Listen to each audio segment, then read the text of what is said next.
राधे राधे भक्तों, आइए सुनते हैं मोक्षदा एकादशी व्रत कथा। महाराज युधिष्ठिर ने कहा, हे भगवन, आप तीनों लोकों के स्वामी, सबको सुख देने वाले और जगत के पति हैं। मैं आपको नमस्कार करता हूँ। हे देव, आप सबके हितैषी हैं। अंततः मेरे संशय को दूर कर मुझे बताइए कि मार्गशीर्ष एकादशी का क्या नाम है। उस दिन कौन से देवता का पूजन किया जाता है और उसकी विधि क्या है, कृपया मुझे बताएं। भगत वत्सल भगवान श्री कृष्ण कहने लगे कि धर्मराज, तुमने बड़ा ही उत्तम प्रश्न किया है। इसके सुनने से तुम्हारा यश संसार में फैलेगा। मार्गशीर्ष शुक्ल एकादशी अनेक पापों को नष्ट करने वाली है। इसका नाम मोक्षदा एकादशी है। इस दिन दामोदर भगवान की धूप दीप नैवेद्य आदि से भक्ति पूर्वक पूजा करनी चाहिए। अब इस विषय में मैं एक पुराणों की कथा कहता हूँ। गोकुल नाम के नगर में वैखानस नामक राजा राज्य करता था। उसके राज्य में चारों वेदों के ज्ञाता ब्राह्मण रहते थे। वह राजा अपनी प्रजा का पुत्रवत पालन करता था। एक बार रात्रि में राजा ने एक स्वप्न देखा कि उसके पिता नरक में हैं। उसे बड़ा आश्चर्य हुआ। प्रातः वह विद्वान ब्राह्मणों के पास गया और अपना स्वप्न सुनाया। कहा, मैंने अपने पिता को नरक में कष्ट उठाते देखा है।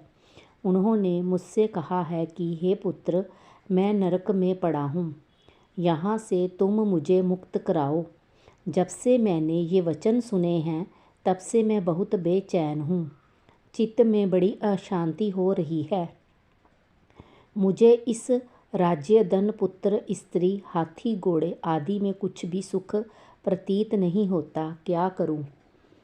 राजा ने कहा, हे ब्राह्मण देवताओं, इस दुख के कारण मेरा सारा शरीर जल रहा है। अब आप कृपा करके कोई तप, दान, व्रत आदि ऐसा उपाय बताइए जिससे मेरे पिता को मुक्ति मिल जाए। उस पुत्र का जीवन व्यर्थ है जो अपने माता पिता का उद्धार ना कर सके। एक उत्तम पुत्र जो अपने माता पिता तथा पूर्वजों का उद्धार करता है, वह 1000 मूर्ख पुत्रों से अच्छा है। जैसे एक चंद्रमा सारे जगत में प्रकाश कर देता है, परंतु हजारों तारे नहीं कर सकते। ब्राह्मणों ने कहा, हे राजन, यहाँ पास ही भूत, भविष्य, वर्तमान के ज्ञाता पर्वत ऋषि का आश्रम है। आपकी समस्या का हल वे जरूर करेंगे। ऐसा सुनकर राजा मुनि के आश्रम पर गया। उस आश्रम में अनेक शांत चित्त योगी और मुनि तपस्या कर रहे थे। उसी जगह पर्वत मुनि बैठे थे। राजा ने मुनि को साष्टांग दंडवत किया। मुनि ने राजा से सांगोपांग कुशल पूछी। राजा ने कहा कि महाराज, आपकी कृपा से मेरे राज्य में सब कुशल है, लेकिन अकस्मात मेरे चित्त में अत्यंत अशांति होने लगी है।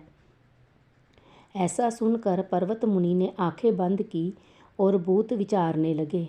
फिर बोले, हे राजन, मैंने योग के बल से तुम्हारे पिता के कुकर्मों को जान लिया है।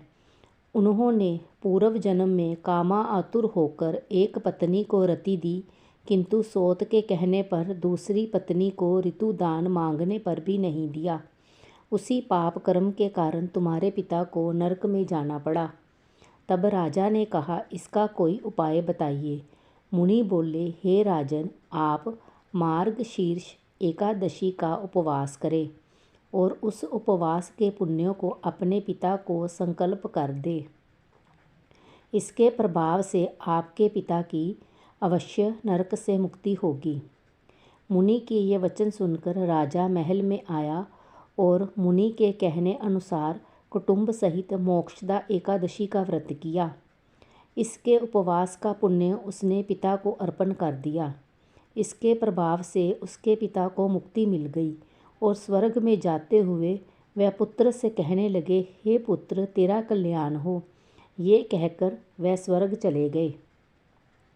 मार्गशीर्ष मास की शुक्ल पक्ष की मोक्षदा एकादशी का जो व्रत करते हैं उनके समस्त पाप नष्ट हो जाते हैं। इस व्रत से बढ़कर मोक्ष देने वाला और कोई व्रत नहीं है।